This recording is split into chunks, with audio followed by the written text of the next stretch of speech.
الحمدللہ وکفا وسلام علی عبادہ الذین اصطفى اما بعد فاعوذ باللہ من الشیطان الرجیم بسم اللہ الرحمن الرحیم یا ایہا الذین آمنوا اذا قمتم الى الصلاة فاغسلوا وجوہکم وایدیکم الى المرافق وامسحوا برؤوسکم وارجلکم الى الکعبین صدق اللہ العظیم۔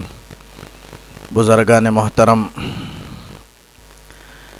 اب میں آپ حضرات کے سامنے طہارت اور وضو کے فرائض کے متعلق اور وضو کو توڑنے والی کون سی چیزیں ہیں مختصراً اس کا تذکرہ کرتا ہوں۔ ایک دو ناپاکیاں ہیں، ایک کو چھوٹی ناپاکی کہتے ہیں اور دوسرے کو بڑی ناپاکی کہتے ہیں۔ چھوٹی ناپاکی وہ وضو سے دور ہو جاتی ہے اور بڑی ناپاکی یہ غسل سے دور ہو جاتی ہے۔ اب بغیر طہارت کے بغیر وضو کے نماز پڑھنا علماء نے لکھا ہے کہ انسان کو مومن کو کفر تک پہنچا دیتا ہے، اس لیے اس برے عمل سے ہر ایک کو پرہیز کرنا چاہیے اور پوری طہارت کے ساتھ عبادت کو انجام دینا چاہیے۔ اب طہارت میں جب تک آدمی ناپاکی کی حالت میں رہتا ہے یعنی بے وضو رہتا ہے، تین چیزیں اس پر ممنوع ہیں، منع ہیں۔ ایک، نماز نہیں پڑھ سکتا، اور دوسرا قرآن مجید کو چھو نہیں سکتا، پڑھ تو سکتا ہے لیکن قرآن مجید کو چھو نہیں سکتا، اور تیسرا طواف بغیر وضو کے نہیں کر سکتا۔ یہ تین عمل ہیں جو بغیر وضو کے جائز نہیں ہیں، حرام ہیں۔ اب وضو کے فرائض میں نے جو آیت پڑھی اس کے اندر اللہ تعالیٰ نے 4 فرض کو اللہ تعالیٰ نے وضو کے بیان کیا۔ پہلا فرض یہ ہے کہ چہرہ دھوئے، اس سے پہلے پانی کا پاک ہونا ضروری ہے۔ پانی کے 3 وصف ہیں، رنگ، بو، مزہ۔ اب وہ سنتوں میں آتا ہے کہ اگر کوئی پہلے دونوں ہاتھ گھٹوں تک دھو لے تو پانی کا رنگ معلوم ہو جاتا ہے، پھر کلی کرے تو پانی کا مزہ معلوم ہو جاتا ہے، پھر ناک میں پانی ڈالے تو پانی کی بو معلوم ہو جاتی ہے۔ جب پانی کے 3 اوصاف معلوم ہو گئے، پانی پاک ہے، تو اب فرائض کو شروع کریں گے۔ اب فرض کیا ہیں؟ یہ 3 چیزیں تو سنت میں داخل ہیں، انشاءاللہ علیحدہ سنتوں کا تذکرہ کروں گا۔ اب میں فرائض کو بیان کرتا ہوں۔ پہلا فرض ہے کہ چہرہ سر کے بالوں سے ٹوڑی کے نیچے تک، ایک کان کی لو سے دوسرے کان کی لو تک پورا چہرہ دھونا، ایک بال برابر بھی سوکھا نہ رہے۔ اور اسی طرح داڑھی کے جو یہ حصہ ہے، اس کے اور کان کے لو کے درمیان جگہ خالی چھوٹی جگہ ہوتی ہے، وہاں بھی پانی ڈال کر کے دھونا فرض ہے۔ بعض اس کا دھیان نہیں لگاتے اس کی طرف، اور صرف چہرے پر جو داڑھی ہے وہاں تک دھو لیتے ہیں، اور اس کے بعد جو کان کی لو تک، داڑھی سے اور کان کی لو تک کا جو چھوٹا سا حصہ ہے وہ بھی دھونا ضروری ہے، اس کا بھی خیال رکھیں۔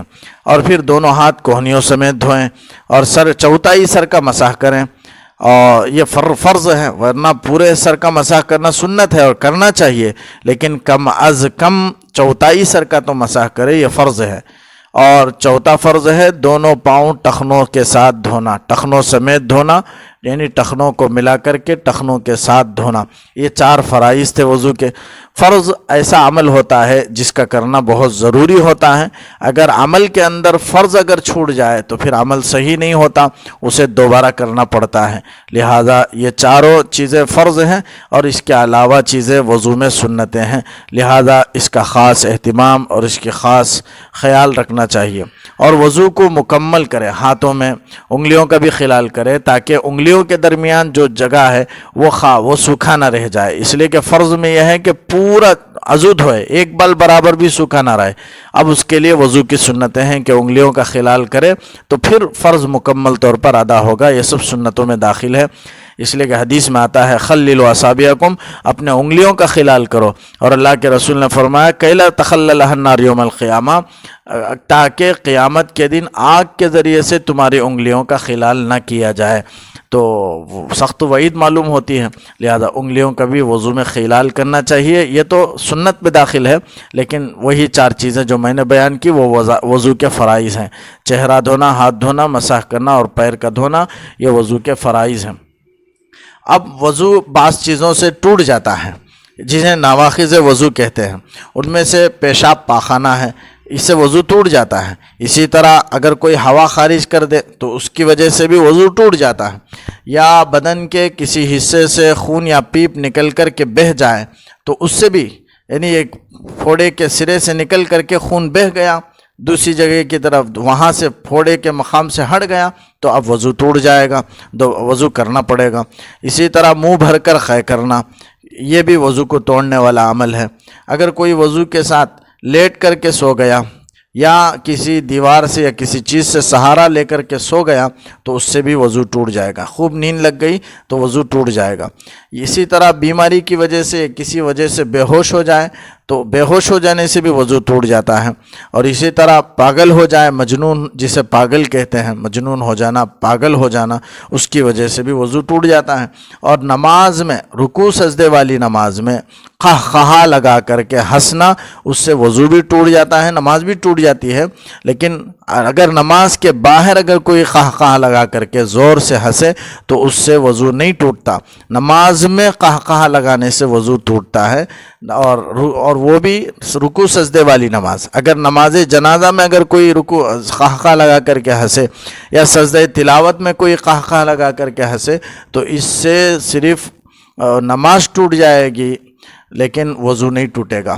وضو ٹوٹنے کے لیے شرط ہے کہ وہ رکوع سجدے والی نماز ہو، اس میں قہقہا لگائے۔ اگر کوئی وضو کی حالت میں نماز کے باہر قہقہا لگا لے اس سے وضو نہیں ٹوٹتا۔ اور بعض چیزیں لوگ پوچھتے ہیں کہ کیا ان چیزوں کی وجہ سے وضو ٹوٹ جاتا ہے۔ ان میں سے بعض چیزیں وہ ہیں، لوگ پوچھتے ہیں کنگھی کرنے سے، آئینہ دیکھنے سے کیا وضو ٹوٹ جاتا ہے، ہنسنے سے کیا وضو ٹوٹ جاتا ہے، یا کٹنگ کرنے سے، بال نکالنے سے کیا وضو ٹوٹ جاتا ہے، سطر کھل جانے سے یا پنڈلی گھٹنا کھل جانے سے کیا وضو ٹوٹ جاتا ہے۔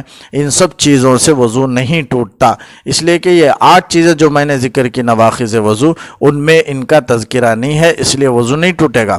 اور اسی طرح اگر شرمگاہ کو ہاتھ لگ جائے اس سے بھی وضو نہیں ٹوٹتا، لیکن ہاتھ کو دھو لینا چاہیے۔ یہ نواقض وضو ہیں، لہذا بعض چیزوں سے وضو ٹوٹتا ہے، انہیں نواقض وضو کہتے ہیں۔ اس کا میں نے تذکرہ کیا، وہ 8 چیزیں ہیں، اور بعض چیزیں ایسی ہیں جو آخر میں ذکر کیا وہ ان سے وضو نہیں ٹوٹتا، لہذا تسلی رکھیں۔ اللہ تعالیٰ سے دعا ہے کہ اللہ تعالیٰ عمل کی توفیق دے۔